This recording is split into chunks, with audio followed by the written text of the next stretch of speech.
The Washington Commanders lose their first game at home this season, falling to 7-3 after losing to the Steelers 28-27. We've got your instant reaction right here on Ref the District. Yeah, it's Ref the District. Come on now and join us. Let's go. The Washington Commanders failing to make the conversion today on both sides of the ball. Defense didn't get it done at the end of the fourth quarter. Offense didn't get it done at the end of the fourth quarter, and they fall to the Steelers, Pittsburgh Steelers, 28-27. I got a very happy brother up in Iowa. Oh, no. Unfortunately. Jaden Daniels, 17-34, 202 yards, no touchdowns, no interceptions. He was sacked 3 times for 20 yards. Austin Eckler carrying the ball 13 times for 44 yards and 2 tutties. Jared McNichols getting in on that touchdown action, but only 4 touches for 7 yards for him. Terry McLaurin, 5 catches, 113 yards today. Fantastic day for him. Noah Brown following up a good day last week with an okay day, 3 catches, 33 yards, and a untimely drop. Targeted 7 times. That means 4 times he did not catch the ball. On the other side, you have Russell Wilson, 14 for 28, 195 yards, 3 touchdowns, 1 interception. Jalen Warren, 14 carries for 66 yards, and Harris with 21 carries, 53 yards, and a touchdown. Gentlemen, Washington felt in control for most of this game. Kind of loses it there at the end. What are your feelings right now as there's no onesie here? And it just felt like the opposite of last week where it was very workmanlike. We were in control the whole time and it was just kind of boring. This time it's kind of similar feel, but the end result doesn't go in our favor. Me, Stoner? Yeah, you, Trav. All right, well, disappointed. First half was sloppy up until later half of the second quarter where we took the lead 17-14. Somehow, some way, we just find a way to score before halftime, and that's awesome. That's what you like to see from your offense, especially of a team that we have. Second half, we came out firing and scored in the first possession out of second half. I think we pretty much controlled the whole second half right there into the last 5 minutes of the game. Self-inflicted wounds, bad defensive cornerback play, and then just not being fundamentally sound right there in the last seconds of the game. I hate to bring it down to that. Of course, there's a lot of missed opportunities too. Jaden Daniels was highly inaccurate today. I think the worst we've seen him play all year is 50% of his throws. A lot of drops, a lot of self-inflicted wounds happening to us today with the drops, the muff punts, 2 by OZ. Thank goodness for Austin Eckler. He seems to show up every time his name gets called to take on a bigger role than he's supposed to or used to having. He was a bright spot for us. Defense as a whole was a bright spot for us for the most part. You can't stop George Pickens with the defense we have. He's going to make incredible catches. That's just who George Pickens is. Some insane catches. He really made 2 catches that were just those are George Pickens type catches. Oh yeah. But we still had opportunity after opportunity to close out this game and to bring home the W. Once again, we showed the league we can hang with the big boys. We just can't finish when it comes down to it. And hanging with the big boys is cool, but if you can't beat them, then hanging with them doesn't really mean anything. So, but I think for this organization it does because, like I said, we all didn't know how we were going to be this year. I mean, we're 7-3. We're still way better than last year. Whole new roster, so we didn't know what to expect. So it's kind of cool to see that we can hang with these teams, but when there's opportunities for this team to close out and bring home the W, and we don't do it, not because we get beat, it's because we beat ourselves, it's very, very frustrating. So I think that's one of the frustrating. Bigger takeaway there, I think, is right at the end there, Trev, you were talking about. We beat ourselves, and that's the sentiment really coming from all those watching us here live. We stream live after every game here. Reach Game has been in the house. Nicole is there. Doug's here. Josh, JSW, Ethan. I think I said Doug already. Real Progress in Action. Polo, Metaphor. We got a lot of people in here. Jim, Matt, Stoner. Yeah. Washington. I know you're feeling under the weather this Wednesday. I was going to say, you sound...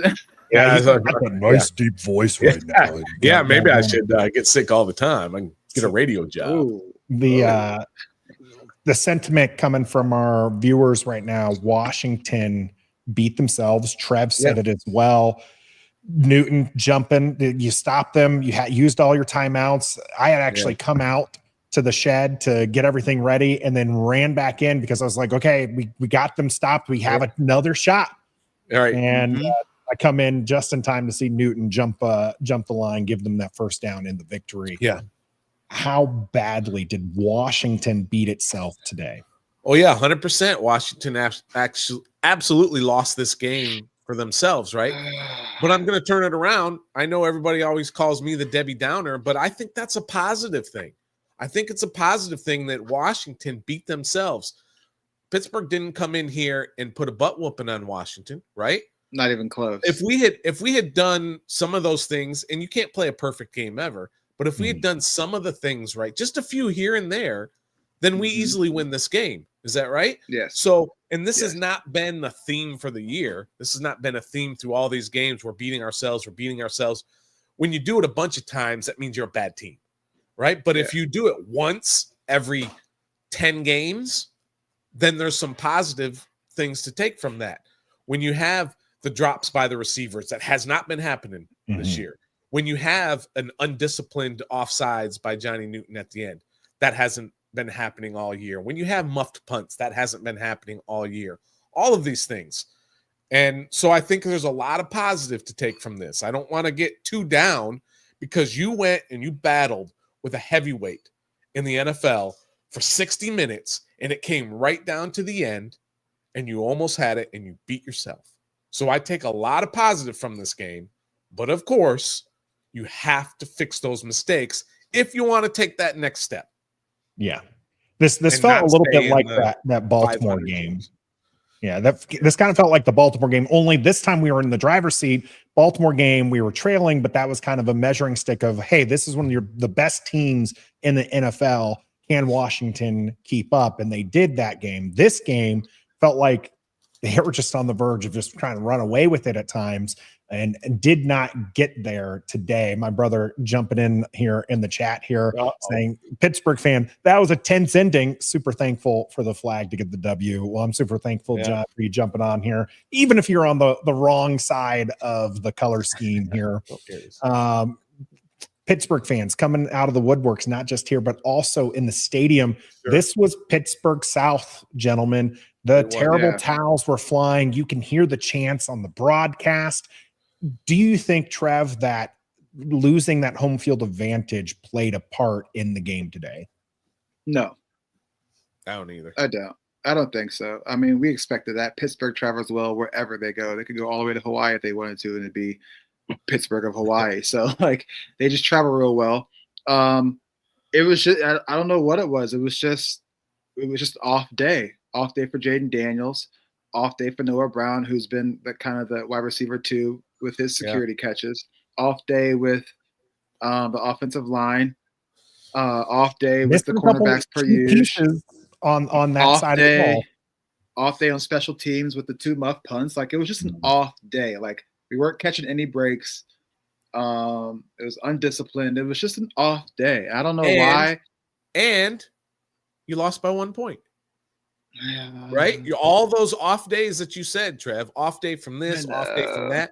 Jaden Daniels looked normal, right? He didn't look superhuman. 50% like he has completed passes, just over 200 yards. You know. Yeah, so he looked and should have been a heck of a lot higher, though. That significant number of drops there. Sure, right. Man. And so that doesn't normally happen. So if it doesn't normally happen, then this is an excellent learning experience in the beginning of the season for what's a fairly young team. It's a young team in a lot of key spots, but it's a veteran team as well. But you do this now. You do this in week 10. You don't do this in playoff week 1 or when you're battling for the Eagles for the division title. Get it out of the way now. All these mistakes, learn from it, fix them, right? And hopefully move forward. You've got guys who are going to be coming back. I thought missing Brian Robinson, I thought was huge in this game. I know Eckler can do some good things, but Brian Robinson just being able to control the line of scrimmage is so much different. Just look at what Najee Harris did. Did Najee Harris have a whole lot of rushing yards today? No, Not really. 53 yards on 21 carries. He controlled that line. Then you bring in Jalen Warren, that change of pace back. Mhm. And in the fourth quarter, when you've been pounding the ball like they have, then that makes a difference. So Brian Robinson coming back fully healthy is going to make a difference. And then Austin Eckler can come in fresh with 10 touches, maybe something like that. And then you've got the other guys when you've got Andrew Wiley, believe it or not, him missing, that's a big deal, right? And so there's just a lot of those little injuries like that can make a difference in this game, and I think it did this week. Yeah, you got to throw in Marshawn Lattimore with that too, because I know we just traded for him, but absolutely, once again, we proved why we traded for him, and I cannot wait till he heals. We need him. Yeah, we'll get to the defense here in a short bit, because that's definitely where I know that Trev has some fun words to share about his favorite player on the defense. But first, we have to tell you about Bet Online. You got to head over there. They are the #1 trusted source for your betting news. You could have done live betting inside the game, and you could have been screaming at the TV, not just because you're a Washington fan and you thought Zach had that first down, but you could have also been screaming if you had your bet down as well, if it didn't go your way. Washington unable to cover this time, and you would have had all that information right at your fingertips over at Bet Online, where the game starts here. Trev, your favorite player. You have a jersey of his. I know it, Benjamin St. Juste. The moment that flag came out, buddy, I was just like, yep, got to go find Trev. Yep. I know he is fuming. Yep. And then he has he gives up another touchdown to Williams there at the end, where he gave a cushion and just got ran by. I mean, he was just, there's no excuse for that one. It was just ugly.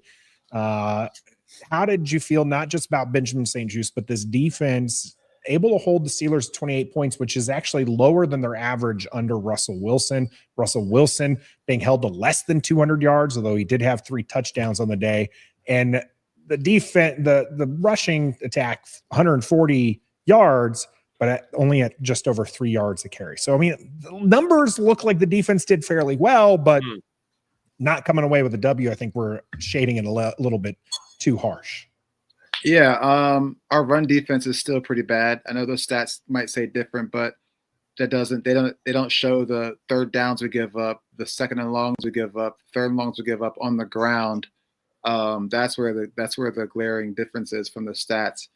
I thought our defense overall, though, held their own. Still a bend don't break defense. I mean, that George Pickens touchdown, that's just an incredible catch. You couldn't play any coverage better than what Noah played. I think Stoner said that on Twitter or in the chat. And it's just a hell of a catch, actually, by George Pickens. Yeah. And then BSJ, I think teams literally are now, when they watch film, they notice that BSJ is going to draw a PI. I really believe that now. Because that was probably one of his most subtle PIs that he had, but it's still a PI. You can tell if you're a football fan or football knowledgeable, you can tell it still was, but it was a less subtle one. But I think teams are starting to target him, not only for that, but also because Mike Williams just got there 2 seconds ago, and they said he's going to have a package of plays supposedly, and he comes in. I don't remember him on the field at the end of time, but he just literally just runs right by BSJ and for the touchdown in crunch time. That's 1 catch, 32 yards, 1 target, touchdown. I'm sorry. I still have. I tweeted this out. My question since the day and time that we drafted BSJ of that draft, whatever year it was, my question still remains the same today. Why? Literally, why? He came from Minnesota, which was in the Big Ten years ago before they started shaking conferences up. We drafted him higher than we were supposed to. And, he's just not a good cornerback at all. He has the size of a good cornerback, but he's really not that great of a cornerback because we spend more time talking about how bad he's played than we've talked about how good he's played ever since he's been here. Yes, he's had a game here or there where he's been quote unquote locked down, but he's our cornerback 1 right now, and he's playing like cornerback 5. It's just ridiculous. It's the same mistakes. He's a habitual mistake maker. It's all he does. Every game you can count on a DPI on St. Juste or somebody burning for a touchdown. You can literally put that on FanDuel, and you'll win millions of dollars if you make that bet. Bet Or online. online. Or bet online. Yeah, like any of those, and you'll win all this. We're gonna money. get a call from I'm corporate. sorry. I'm just really, really frustrated with BSJ. I'm not putting the game solely on him, but he's like Bashaw Breeland in that he can make plays and he's solid and he's going to play for 8-9 years in the league, but he's just not going to be a guy who should be out there on the other team's number 1 or number 2. Really, let's be honest. He should be in. Maybe he'll be all right on number 3. But you know what? Fun fact. Let's not forget that he was picked up in the 3rd round, right? Yes. You know where that 3rd round pick came from? That was the Trent Williams trade. Oh man! You traded Trent Williams for Benjamin St. Juste. And a 5th, I think. I don't remember who the 5th was, but that's who they got for Trent Williams. Never forget that, Trev. Why you gotta make it even worse? We're gonna go to our friend Matt here, who dapping us up with a 99 donation. We appreciate you, Matt, jumping on here live. That's Stoner. Man, that's why we call you Debbie Downer, man. That's why we call. No, I appreciate it. Keep piling on because BSJ deserves that, man. I'm just sick of every week, whether we win or lose, having to talk about BSJ. I pitched it Wednesday, and you guys kind of shot it down. I said when Lattimore gets healthy, you put him outside, you put Mikey on the other outside, and you can still play Noah in the slot and BSJ sitting on the bench with Emmanuel Forbes. Yes. And everybody said, no. And now everyone's kind of coming around to my side there as far as, and I'm not harsh on BSJ. I don't think, today he had a bad game, no doubt about it. But like, it's just the team, you can tell the coaching staff, they're going to do something. They're going to try something because Benjamin St. Juste has, as Skin here says, is a liability. You said it as well, Trev. We'll have to count up how many defensive pass interference this guy has racked up, how many games versus not games. Stoner can bring out his whiteboard for that one too. Yeah. Johnny Newton jumping off sides there, but the defense kind of really, doing really well. Jeremy Chin recovering a fumble. Frankie Luvu flying around, has a sack on the day, a tackle for a loss, hit the QB twice. Sheldon Day, by the way, is our number 2 tackler. Hey, listen, I was going to bring him up great. later. He's really been playing well for somebody you never heard of. He's a veteran. I mean, he has been playing well, but not good enough. The defense as a whole, I thought was okay. I didn't think they were bad. I didn't think they were great. But, man, they were out there for 75 plays. That's a lot of plays. The time of possession was so tilted in Pittsburgh. Why? Because they said, we're running the ball. We're running the ball. I don't care if we're averaging 3 yards a carry. We're running the ball, and Washington can't do that with Austin Eckler as your number 1 back. No. It didn't feel like that either because we were winning the majority of that game. It didn't feel like they had the ball more. From in the middle of the game. We were down early and down late, but right in the middle, we were winning the game. But, yeah, they controlled the ball. They controlled the line of scrimmage on both sides of the ball. And so defensively, they did okay. They held them to how many yards per carry did you say was that? 3.3. Excuse me, I'm about to die here. 3.3 yards per carry, right? But they rushed it 40-something times. And if you can do that, you're going to win most games. If you're going to possess the ball for 36 minutes of a game, of a 60-minute game, you're going to win most games. 36 minutes to 23 minutes there on the day. It's really, 36-24 is really kind of a split there. But although that's a rookie mistake by Johnny Newton, he's been playing football for years. It's not like this is the first time anybody's done by that. Yeah, thank you. That's a mistake, period. So and it's some of those team stats as well there. Third down efficiency, 7 for 16 for the Steelers, 5 for 14 for Washington, and for the first time in 12 tries this season, not making it on 4th down. You mentioned the play discrepancy. There was also 14 total drives for the Steelers to 12 for Washington, 75 plays to 59. I mean, that is a pretty big deal. Only giving up 312. So like on average, they're not doing too bad, but it was quite a bit of holding onto the ball. They got a couple turnovers, able to score points off the first one, not able to score points off that second one. And I think that was kind of costly for the team as well. Let's shift over to that offense. And we're going to start. We've kind of buried the lead a little bit with this one. 0 for 4 and fourth down. Jaden Daniels throws a pass to Zach Ertz. It's called short. Yeah. Review holds up the play, says that it stands. Yeah. We're biased. Going to put that out there. We're biased, but just real quick, yes or no, did Zach get the first down? Yes. Yeah. Yes, he did. He did. I'm really shocked by the call there. And unfortunately, when it's called that way, it's hard to overturn. And the original spot was horrendous. Yeah, it was like a full yard. Yeah, it was a full yard off. I could not believe how that worked. Of course, we wouldn't have been there, gentlemen, if it wasn't for Noah Brown dropping a gimme pass. Sure. And that wasn't the only drop pass of the day that really cost Washington. And they wouldn't be there if Jaden Daniels had hit a wide open Luke McCaffrey on that second or third down play, whatever that was, from their own goal line. He was missing a lot today. But also there could have been a holding on that call against Trent Scott. Yeah. You know, NFL is a game of inches, man. You're just trying to scratch and claw for every inch, and you come up that little bit short. It's disappointing, but yeah, I thought that was a bad spot.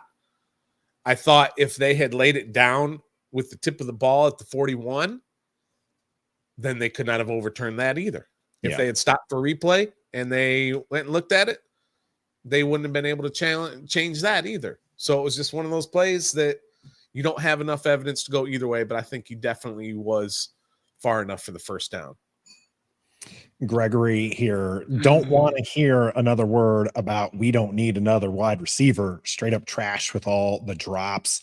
It seemed pretty much anybody not named Terry McLaurin today was a little bit off the mark. Oh my God, De'Ami Brown with a drop in the end zone. They still scored on that drive.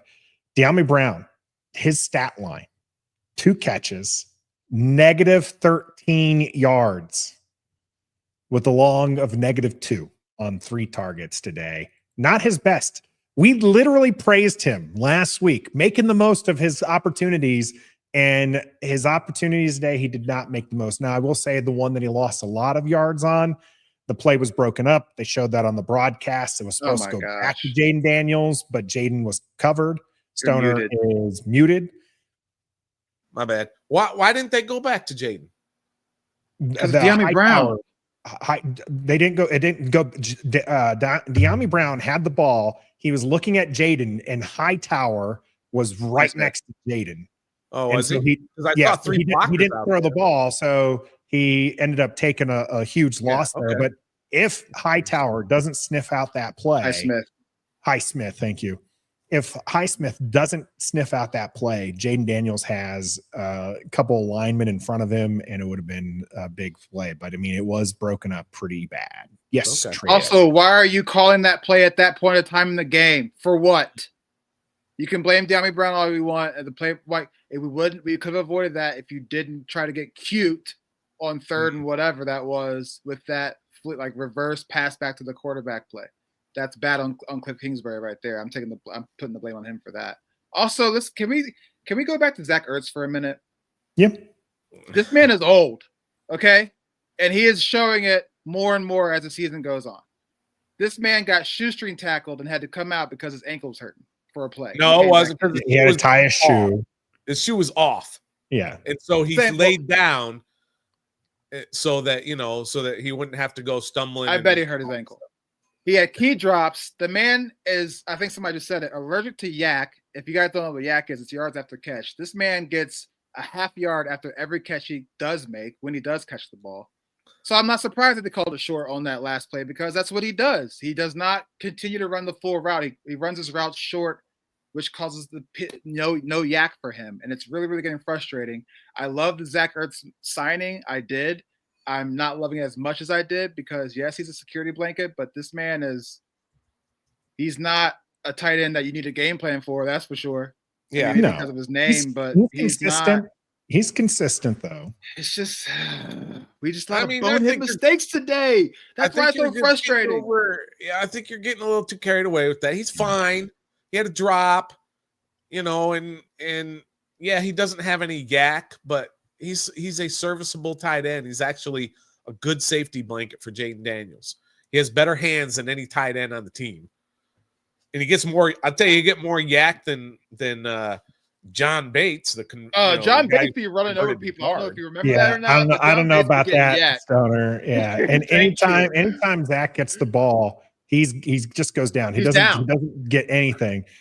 We've seen Bates get the ball and truck people. So there's a little bit of a difference there. Samus Reyes looked like more he wanted yards to tear people's heads off today, not given an opportunity with the ball in his hands. But let's get to the running back situation here. Jay Hester and several others kind of pointing out that Chris Rodriguez was pretty much a no-show after really helping the team out last week. Jay here saying, we don't trust C-Rod. And I felt like that was the case. We talked about it on Wednesday. If B-Rob doesn't go, we talked about it on Sunday. If B-Rob's going to be out for a consistent period of time or an extended period of time, you got to play Chris Rodriguez. He plays violent. He runs, and they trusted him with their back up against the end zone, but he got 2 carries for 4 yards, which I understand not a great average, but you're not having anybody out there really run effectively. Yeah. And it just felt like they're going to wait to get, to the end to try to use Chris Rodriguez. Why is Cliff Kingsbury and this coaching staff not willing to use C-Rod in place of B-Rob? It's funny you asked that because last week we had a pretty decent game when he got some opportunities. Yeah, he needs the ball more than two times. And also, if we don't trust Chris Rodriguez, why elevate him? Don't we have Michael Wiley that could be elevated? Don't we have him? Don't we have another running back named Michael Wiley that could be elevated if you don't trust C-Rod? But also, how do you not trust C-Rod after what he just did for your team last week? Yeah. He wasn't like stellar, but he was serviceable. He was solid, and he got you what you needed. Therefore, you really weren't missing B-Rob last week because he used all 3 running backs last week. This game, you didn't. You pretty much relied on Eckler. McNichols got a touchdown, but he had less than 5 carries, I think. And then you got C-Rod with 2 carries. So I don't know. This is probably the most questionable called offense today by Cliff Kingsbury throughout the whole season. Not saying he called a bad game. Since Tampa. Well, Tampa was an outlier game. Since Tampa. But it just wasn't like we weren't humming like we normally do, like are on offense. We were a lot of 3 and outs. We didn't use C-Rod as much as I thought we were going to. That's why we elevated him. It was just very weird. Getting cute when we didn't need to be cute. Not a lot of RPO action from Jaden Daniels, really, which we see more of. It was just a weird game for us as a whole. 34 pass attempts to 22 rushes, Stoner. Yeah. That you keep an eye on. Cliff Kingsbury, the offense, as Trev mentioned, they started off with 3 and outs. The offense was just not humming. It took until the final drive that they had in the second half to have a nice drive and scored a touchdown off that, follow it up with a short drive and a touchdown in the third quarter. But by and large, Trev's right. This offense just wasn't really humming. Is it all on the drops, or as you mentioned earlier, Stoner, Jaden Daniels looking a little bit more human this week? He definitely looked human. But look, Pittsburgh puts on a good rush. We didn't hear from TJ Watt for 3.5 quarters, and then that fourth quarter, all of a sudden, he makes his presence felt. And oh, by the way, might have dinged up Jaden Daniels' hand a little bit on that on one of those throws. We're going to have to keep an eye on that this week. But they have fantastic defenders inside and out. And so they were giving him a lot of problems. I saw in the first half, I saw a lot of happy feet from Jaden Daniels. I hadn't seen happy feet since Tampa. He had happy feet in Tampa. He looked really rusty and a little nervous out there. He had some happy feet out there for a little bit of this game. And that's due to Pittsburgh really putting that all-out attack on him. Now, he was able to kind of overcome that and find some plays, to Terry, and he did have some throws to Noah as well. But by and large, it was that defense that was giving them trouble. And let's not forget, the Steelers' defense is number 5 against the run. They know how to stop the run. Mm-hmm. And when you don't have your big bruising back in there like B-Rob, and Austin Eckler's your number 1 guy getting most of the carries, that's not a good combo. So that's why they probably felt like they had to throw it a lot more. You didn't see a whole lot of RPO, did you?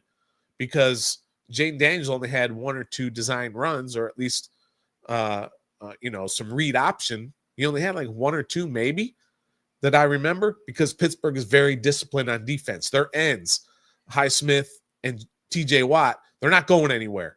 They're going to be waiting for that read option. And so I think that's why they didn't try it.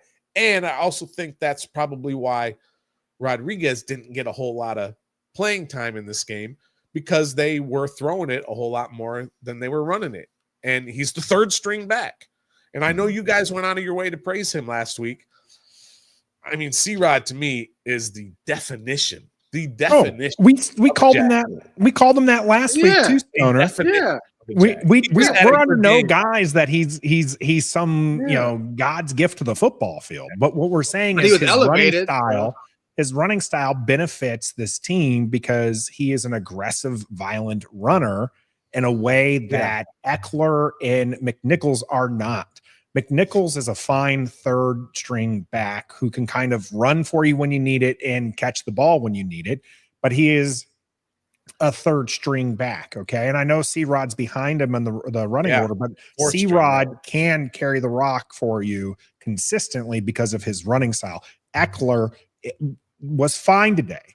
I'm not saying he was bad, but he himself has admitted he's not a guy who needs to carry the ball a lot. He had 13 carries on the day and would have been complemented better, I believe, by having a stronger running back like Chris Rodriguez to spell him, rather than McNichols, who is a little bit lighter and closer to what Eckler is than B-Rob. So it's just kind of that thunder and lightning type mix, and you don't have. You didn't have thunder today because you were sitting him back on the sidelines, which was unfortunate. And as Jay Hester here mentions, C-Rod could have kept that clock running in our favor, but we won't know. The game wasn't really called that way. I will say Jaden Daniels, like you said, Stoner, started off a little scared, a little happy feet, throwing the ball a little bit, and then started to calm down and show some veteran savvy that we've seen earlier this year. Throwing the ball away when the screens are blown up, making sure he gets rid of the ball at the feet, that it's not going to risk anything. And then really the drops, I'm not going to say that was the total reason that Washington lost, but it is another reason why Jaden Daniels' stat line doesn't look nearly as good as it could have, because I mean, those balls, we're not talking drops that you're twisting and you could barely, you have to reach for it.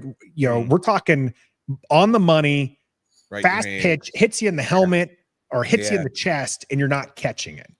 And that is there's no excuse for it as an NFL receiver to have those kinds of drops. And it was unfortunate that way. So give credit to the Pittsburgh Steelers defense. They did a good job. That was kind of one of the things we talked with Mark from the Believe in Steelers podcast, both on Friday and Wednesday, about was they have practice against Lamar Jackson. So they know kind of how to deal with the dual threat running back. And they're very smart in that. We talked about Highsmith blowing up that one trick play, and really they were kind of on top of this offense from Cliff Kingsbury today. Not perfectly, right? I mean, they still scored 27 points, 3 rushing touchdowns, and had several good drives for the Washington offense, but unable to kind of close the deal there at home, losing 28-27.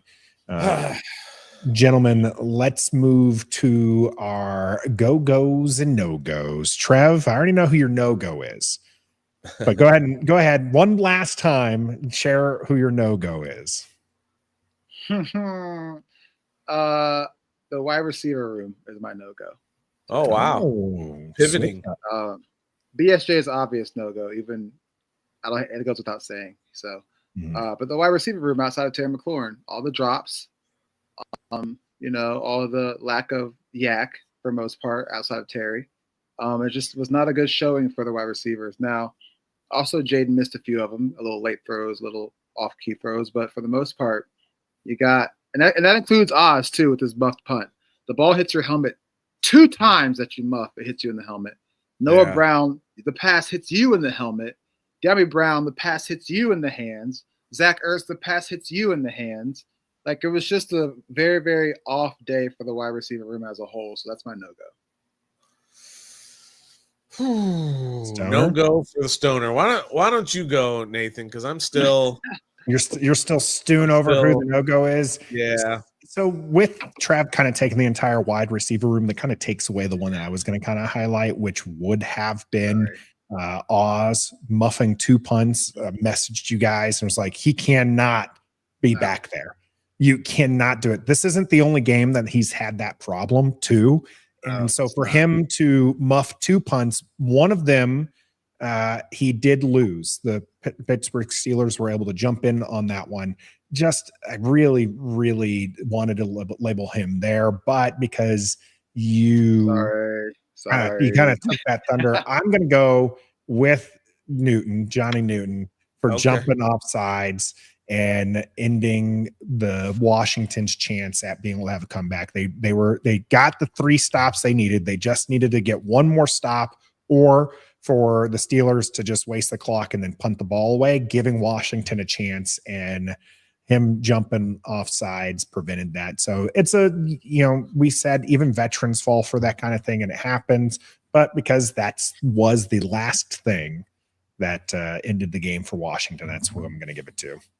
All right. Well, somebody's got to be the villain here, so let me take that villain role. Again, nobody likes to be the villain. Look, the no-go for this game, Jaden Daniels. All right. Jaden Daniels did not have a clean game this week. He was not at his best. He threw 50% completion when he's been throwing 70% all year. He had plenty of passes, plenty of opportunities to throw, to wide open guys in big moments, and couldn't do it. He didn't use his legs at all in this game, got sacked a couple of times, ran right into a sack one time instead of trying to avoid it.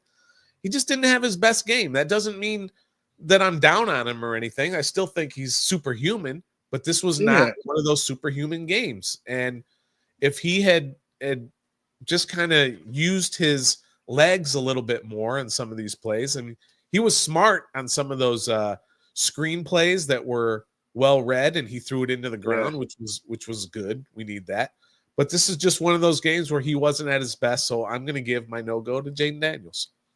A little harsh on him, as he was probably one of the high spots of this game for Washington.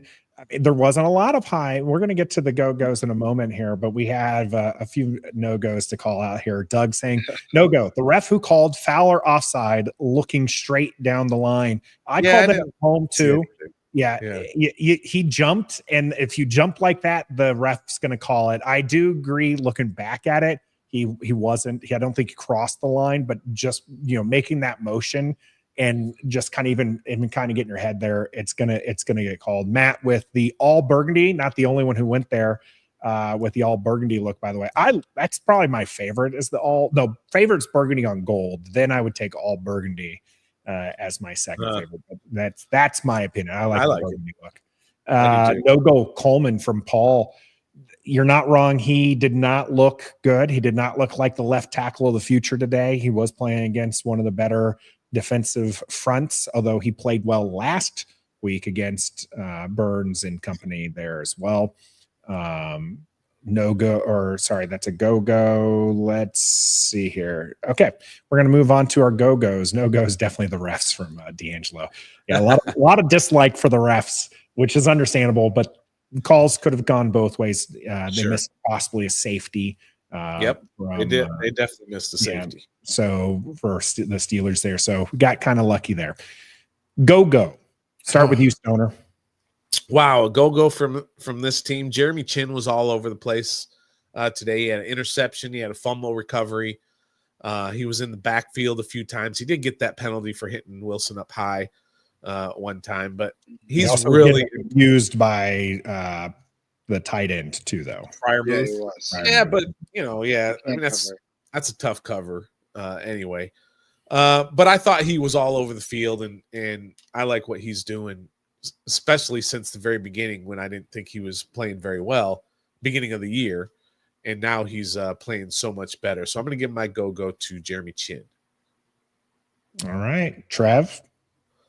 Zane Gonzalez. Sure. I was just going to say a little shout out to Zane too.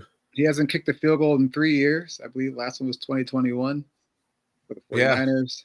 Came in on a short notice, short week, or whatever you want to call it, and went 2 for 2 for field goals, and all his extra points were made too. So they weren't short field goals like Austin Saber, Automatic Austin has been kicking all year. These were some pretty distance kicks, and he nailed both of them. So shout out Zane Gonzalez. Yeah, I mean, that's a fantastic point. And a friend was over watching the game with me, and he wanted to know. He's like, where does he need to get for the field goal? Like, how's your guys' kicking game? And I was like, oh, we got a new kicker because our kicker's got a hip injury. And he's like, oh no. I was like, yeah. So hopefully they get the ball to the 5, and it's going to be a automatic thing. Unfortunately, not able to get there. Fowler, a go for Jack, go. And I've heard this one a lot. Hear from Gus is, and other people are saying this as well, extending Jeremy Chin, Dante Fowler Jr. before the Eagles game. Do it now. They've been fantastic for you. We had go for Chin here as well.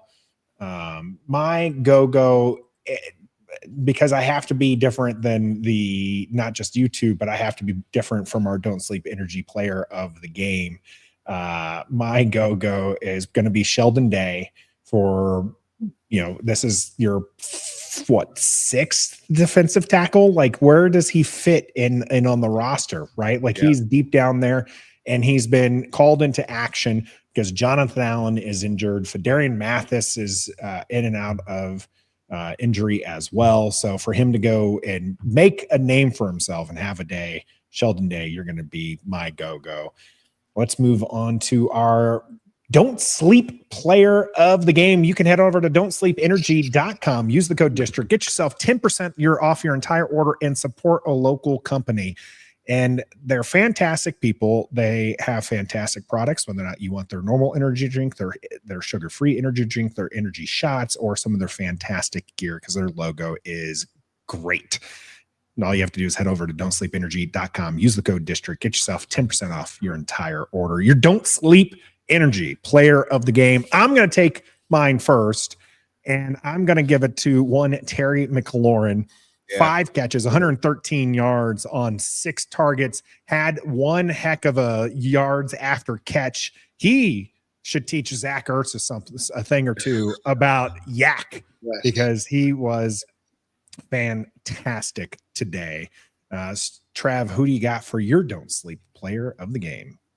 I mean, it's pretty much Terry McLaurin. He was the best person on the offense side of the ball for the most part for the game for our team. So I'm going to go Terry McLaurin too as well. He caught everything that came his way. Am I wrong on that?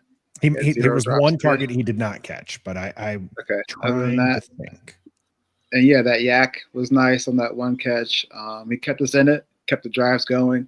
He's also becoming a security blanket for Jaden Daniels too as well. Just throw it, anywhere on the field, high, low, wide, inside, he'll catch it. So I'm going to go Terry McLaurin as well. All right, I'm going to go with Dante Fowler Jr. Okay. He had a heck of a game this week. He had 2 sacks plus 2 tackles for losses. I believe he has 8.5 sacks on the year. Am I right on that? Well, I'm going to double check here, but he has, it'd be 8.5 sacks if the ones included today haven't been tallied yet. Yeah, I think it was 6.5 coming in. So he's at 8.5 sacks in half a season with Washington, and Chase Young had 14 in 4 years.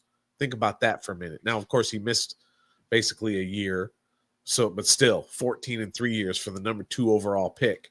Generational talent. Dante Fowler's already halfway to that in half a season. So he was great in this game again. He was flying all over the field defensively again. And I think just overall, look, they gave up 28 points to Pittsburgh, but I think defensively they're still playing better than they have most of the year. So he's one of the reasons why. So I'm going with Dante Fowler Jr. I think that's an excellent pick here. A couple notes here from people who've been in the chat for us. Doug saying, look, guys and gals, we could be 2-7. We are way ahead of schedule. We had a bad game. We dropped passes. JD missed passes. We're missing Brian Robinson. I agree with the comment on, I'm assuming, C-Rod there. Use him. Yeah, Rodriguez. Use him. So Doug trying to show us that, hey, things could be worse. The team is 7-3. They have a short week. The Philadelphia coming up on Thursday night football. It is in Philadelphia. Things could be looking different. I think we talked a little bit about this last week as well. Are we just getting against the Giants where things were just kind of workmanlike? Are we just getting too used to winning already? Like, we haven't been a winning franchise for so long. Are we just spoiled when we lose to a 2-loss team by a single point? Yeah, I think that's fair, because if you looked at this beginning of the year and said you're 7-3, you would be ecstatic. You'd say, I'd take 7-3 every single time. But it's also how you get to 7-3. And when the last game is a loss, and like I said at the beginning, I'm not too down about this loss, right? But you do have to kind of look at every aspect of this game and pick it apart and figure out why you lost and what you did wrong, and then point it out. That's what we do. We're analyzing the game and we're pointing out what they did wrong so that hopefully they can fix it and come out the next game and get back on the winning streak. Sounds good to me. We're going to move to Dominique's question here. Can you all speak on the lack of offensive penalties, specifically mentioning the face mask on St. Juice from Pickett, which was atrocious, Dominique says. You guys have a lot of hate going towards the refs today as Washington loses, and some of those penalties, ticky-tacky. And that one, I was screaming at the TV for the record, because it was egregious. It was absolutely obvious that Pickett was grabbing the face mask and turning it up. I mean, at least like illegal, hands to the face type deal. When you're shoving a mask up like that, that's so obvious. Yeah. So what do you guys think about the lack of penalties against the Steelers? Do you think it was, just a regular day for the refs, or was it kind of maybe something more nefarious, as some people with their tinfoil hats might say? It's a regular day for the refs, because at the end of the day, we're always finding one specific play or penalty that the refs made or didn't make that we're going to talk and gripe about. So just refs being refs. They can't call everything. I mean, we got away with the hold on Dante Jackson on one of the field goal attempts right in front of the referee's eyes. They didn't call, and that should have definitely been a holding. So, you can say that, but they're just refs being refs. They're all really bad, is the general point. So, that's the consensus. They're humans. They're going to miss things, and they're going to get things wrong. But a lot of people say that you can call holding on just about every play, right? There's always somebody holding, or there's something. A penalty is happening on every single play. It's how closely you want to call it, or how egregious it is, or how much it affects the play from being successful. Whatever. It's a hard job to do, I can promise you that. But when it goes against your team, you think everybody's out to get you. But obviously, I don't think if Washington wins this game, the Steelers fans would definitely be talking about some of those calls. The missed call in the end zone. Though John Bates holding on the kick, where the ref did talk to the players and said, look, the ball was away. That wasn't impacting. Yeah, I'm not calling that. Right? So, it happens. I don't like blaming refs for losses. I mean, unless it's the one against the Giants a couple of years ago, where it was obvious pass interference in the end zone and they didn't call that. Like, when it's like that, when the game's kind of really at the end, then you need to be a little bit better with your calls. But during the game, you got to be able to overcome them.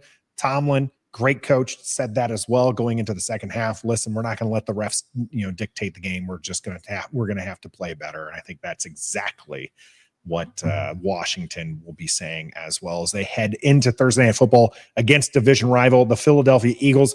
That's Thursday night. We're going to have our normal week here. Wednesday night will be live. Catch us right here at 7:30 Eastern. You can join the conversation. Our instant reaction is going to be not so instant reaction. It'll be coming on the day after because we're all old and we have jobs and we will need our sleep. So as soon as the game ends at like 11 o'clock, we're going to be headed to bed. So catch 11. us on Friday for the not so instant reaction, and we will see you on Wednesday. But until next time, don't worry, y'all. The sky is not falling. It's okay. be a fan.